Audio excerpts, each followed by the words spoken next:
Assalamualaikum warahmatullahi wabarakatuh. Perkenalkan, saya Nurhalidah Melita, salah satu peserta Dolmen Buku Pedoman Guru dari SMK Negeri 2 Kudus. Izinkan saya untuk memaparkan hasil dari penyusunan PPG. Namun sebelumnya mohon maaf jika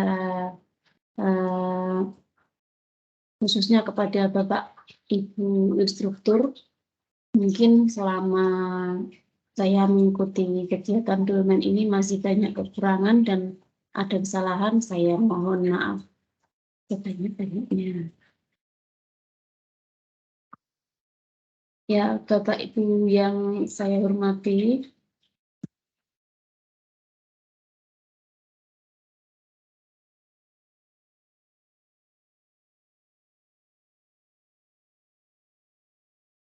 langsung saja akan saya paparkan hasil dari mengikuti Dolmen PPG ini. Untuk yang pertama, mengenai pengertian dari buku pedoman guru, yaitu buku tulisan guru yang berisi rencana kerja tahunan guru, di mana buku ini meliputi upaya yang dilakukan penulis dalam meningkatkan atau memperbaiki kegiatan perencanaan, pelaksanaan, dan evaluasi proses pembelajaran.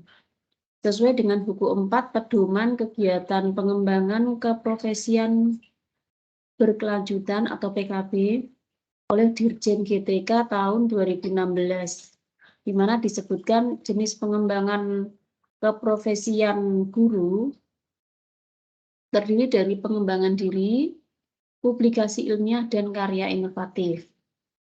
Nah, salah satu publikasi ilmiah yang dapat dibuat oleh guru yaitu buku pedoman guru. Harapan kami, semoga buku pedoman guru yang tersusun ini nanti dapat bermanfaat sesuai dengan tujuan pokok, yaitu meningkatkan kualitas proses pembelajaran sesuai dengan perencanaan yang disusun dan sesuai harapan guru, yaitu sebagai salah satu unsur angka kredit yang dapat dinilaikan dalam usulan kenaikan pangkat guru. Oke, selanjutnya,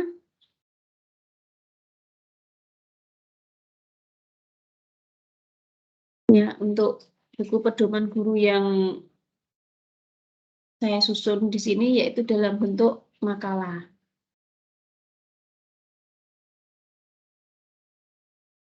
Di mana untuk kerangka isinya yaitu terdiri dari bagian pertama adalah bagian awal, kemudian bagian yang kedua bagian isi, dan yang terakhir adalah bagian penutup. Nah, untuk bagian awal, di mana meliputi halaman judul, yaitu halaman yang memuat identitas dari penulis. Nah, yang kedua yaitu halaman pengesahan, di mana halaman tersebut memuat tanggal, kemudian ditandatangani oleh kepala sekolah dan koordinator PKB.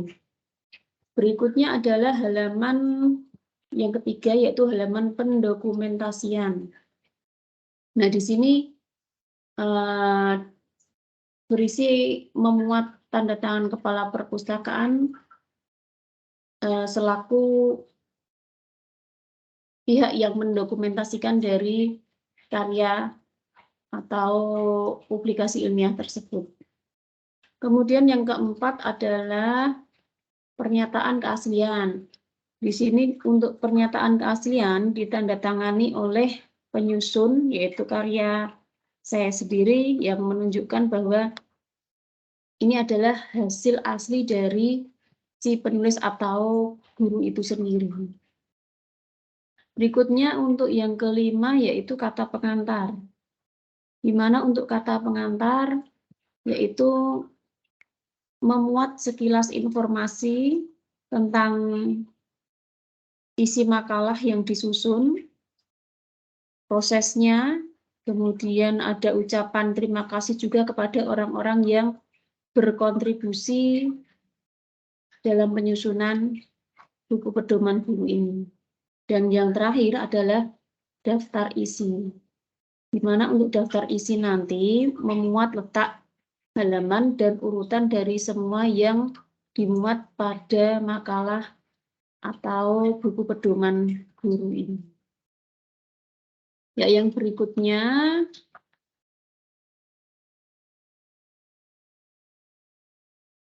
ini pada bagian isi. Yang pertama atau poin pertama di sini menunjukkan bagian pendahuluan. Nah, di mana untuk pendahuluan di sini memuat tentang latar belakang dari buku pedoman guru, kemudian ada juga tujuan dari pembuatan buku pedoman guru, ya. Kemudian manfaat juga disertakan manfaat dari pembuatan buku pedoman guru maupun ringkasan target yang hendak dicapai. Nah, ya untuk poin kedua, dalam buku pedoman guru nanti akan berisi rencana kerja, pengembangan, dan rincian kerja yang ingin dicapai.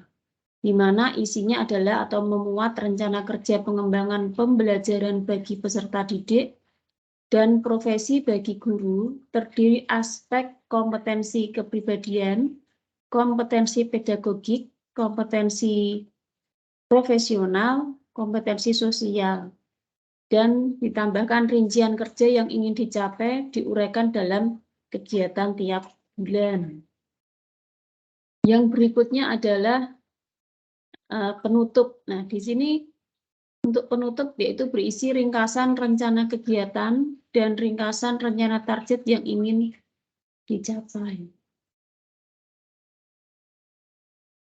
Oke, untuk yang berikutnya ini saya berikan contoh rincian rencana kerja. Dalam 1 bulan, contohnya ini adalah bulan Juli, di mana kegiatan peningkatan kompetensi guru yang meliputi kompetensi pedagogik, kepribadian, sosial, dan profesional. Di sini masing-masing diberikan contoh seperti yang pertama adalah membuat perangkat pembelajaran, kemudian memahami pembagian jadwal mengajar, menyusun program guru, melaksanakan KBM, dan membimbing siswa dalam kegiatan PKL. Ya, untuk yang kategori kompetensi kepribadian, contohnya adalah dalam bulan Juli ini saya melaksanakan pembinaan terhadap siswa karena sebagai tugas tambahan wali kelas. Ya, kemudian yang berikutnya menjadi teladan bagi siswa dan memiliki akhlak mulia. Nah, yang ketiga, selalu berpenampilan rapi dan menggunakan atribut lengkap. Kemudian untuk contoh yang kompetensi sosial, di sini melaksanakan sholat duhur dan asar berjamaah di musola sekolah. Kemudian memakai pakaian adat setiap hari Kamis. Sedangkan untuk kompetensi profesional, saya mencoba untuk menyusun buku pedoman guru, membuat modul atau bahan ajar, dan mengikuti kegiatan MGMP. Nah, yang berikutnya, ini contoh dari tabel rencana kegiatan dan rencana target yang ingin dicapai. Di mana untuk peningkatan kompetensi pedagogis, contohnya yang pertama, di sini saya sebagai guru yaitu menyusun perangkat pembelajaran, kemudian menyusun program kerja guru, melaksanakan KBM, kemudian membimbing siswa dalam kegiatan PKL, melaksanakan evaluasi pembelajaran, membuat soal uji kompetensi, melakukan kegiatan tindak lanjut berupa remedial dan pengayaan, kemudian membuat soal PTS, melaksanakan PTS, kemudian membuat analisis PTS. Nah, yang berikutnya untuk contoh yang sosial, di sini saya selaku guru memberikan contoh yang baik terhadap siswa, ya, di mana kegiatan melaksanakan sholat duhur dan asar berjamaah di musola sekolah. Kemudian memakai pakaian adat setiap hari Kamis dan peningkatan kerjasama atau teamwork di sekolah. Untuk kompetensi profesional, di sini saya mencoba menyusun buku pedoman guru, membuat modul atau bahan ajar, kemudian mengikuti kegiatan MGMP, membuat karya ilmiah, penelitian tindakan kelas, dan mengikuti diklat. Dan yang terakhir, untuk kompetensi kepribadian, di sini saya melaksanakan pembinaan terhadap siswa, kemudian menjadi teladan bagi siswa, dan memiliki akhlak mulia. Nah, yang berikutnya adalah bagian penunjang dari buku pedoman guru, di mana bagian penunjang ini memuat lampiran yang menunjang rencana kerja tahunan tersebut. Misalnya LPP, kemudian ada juga skenario kegiatan, kemudian ada perangkat pembelajaran, ya, kemudian ada form-form penilaian, ya, nanti bisa disertakan pada bagian penunjang sebagai lampiran. Ini contohnya untuk lampiran bukti fisik yang merupakan hal penting dalam penyusunan buku pedoman guru. Di antaranya adalah evadir atau evaluasi diri guru, kemudian sasaran kinerja pegawai, berikutnya yaitu perangkat pembelajaran, ada modul ajar, kemudian form buku agenda harian, form presensi siswa, form buku kemajuan kelas, form buku penilaian, dan masih banyak lagi contohnya. Ya, baik, dari sini ya, saya cukupkan sekian presentasi dari saya dengan materi buku pedoman guru. Sekali lagi saya mohon maaf jika ada kekurangan dari saya selama mengikuti dolmen dan penyusunan buku pedoman guru ini. Semoga berkah untuk kita semua, dan sekian. Wassalamualaikum warahmatullahi wabarakatuh.